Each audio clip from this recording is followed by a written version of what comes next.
Hi, this video is about making a large tote bag. I originally made a few of them for going to the grocery store or whatever, but they turned out to be just incredibly useful for a wide variety of things. I've made one out of 1000D Cordura, and I've made another out of duck canvas. I thought, well, why not go full heavy-duty tote bag? So I'm gonna make one in this video out of ballistic nylon. So first I'll be doing the two straps. First thing I do is fold over a 1/2 inch on each side. And so the fold is into the wrong side. And so they're all clipped up. Kind of hard. This fabric is pretty thick. And then what I'll do is fold them together and then swap two clips for one. So you get a 2-inch strap, and you'll be sewing through 4 layers of the ballistic nylon to close it up.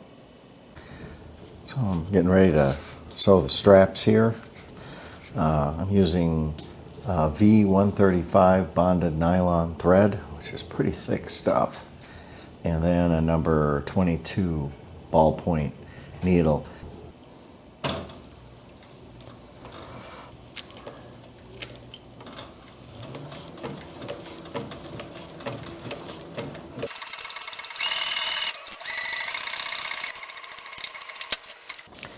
Okay, I've got my 2 straps done. They're like belts. So now I've got the tops of the sides folded over and clipped, so I can do the top hem. Okay, now I'll do the top hem.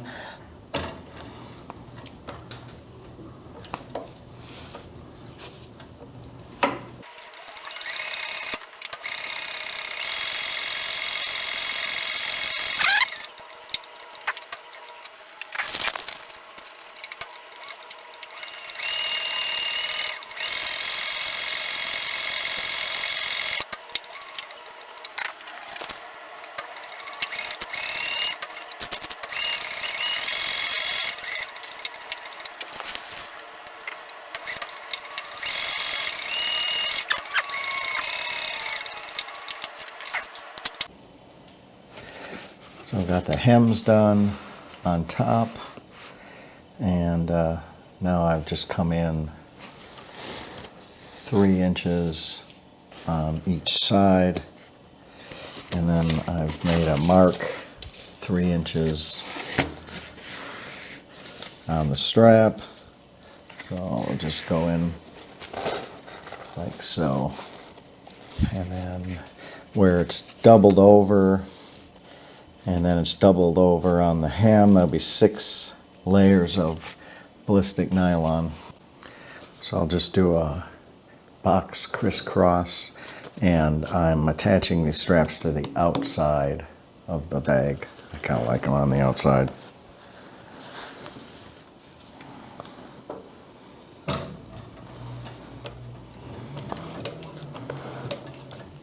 Oops, guess I definitely need to back stitch there.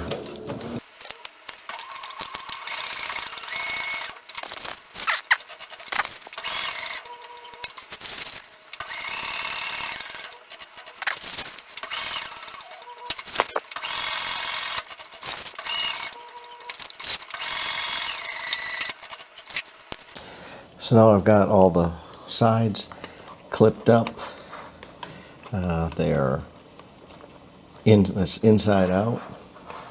So I've got all 4 verticals to sew. So I'm going to sew these on the 1/2 inch seam allowance. I'm going to back stitch on each vertical.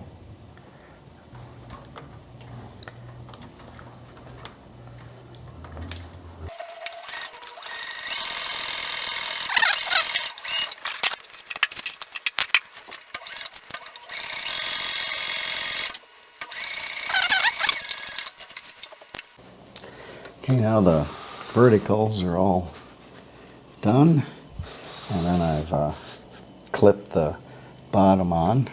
Again, it's all inside out. So now it's time to bind the inside seams. Even though the ballistic nylon was cut with a hot knife so it won't fray, that melted nylon makes kind of a rough seam that you can scratch yourself on when you're putting stuff in and out of the bag. And so I like binding the insides of the bags.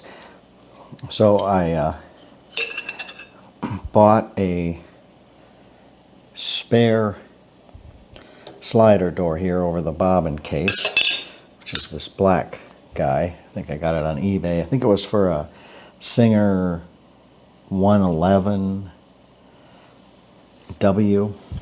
Well, anyway, it fits in here fine.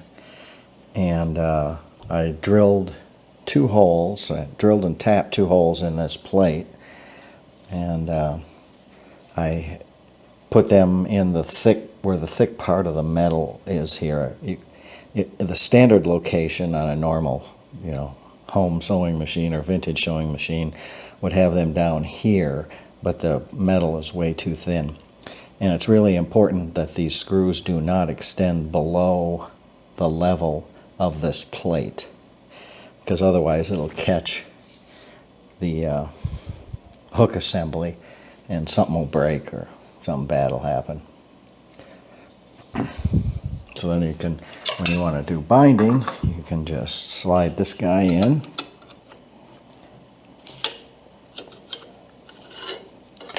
Okay, and then rotate this guy in.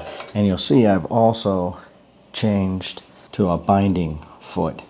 So there's no outer foot towards the binder, because I find that the outer foot tends to work the binding material up between that outer foot and this slide right here. So this thing does not have a outer foot on this side, and it's got a nice offset in from the edge of the material to where it's actually going to sew. Okay, let's see how this goes here.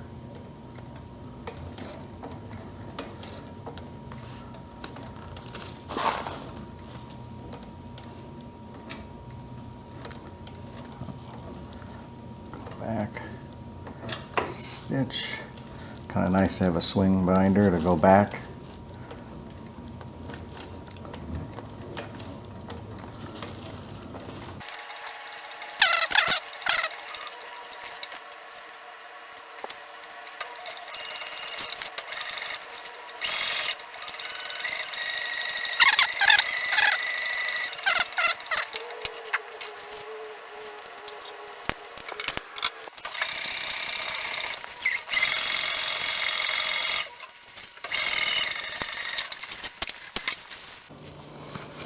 So here's the finished bag.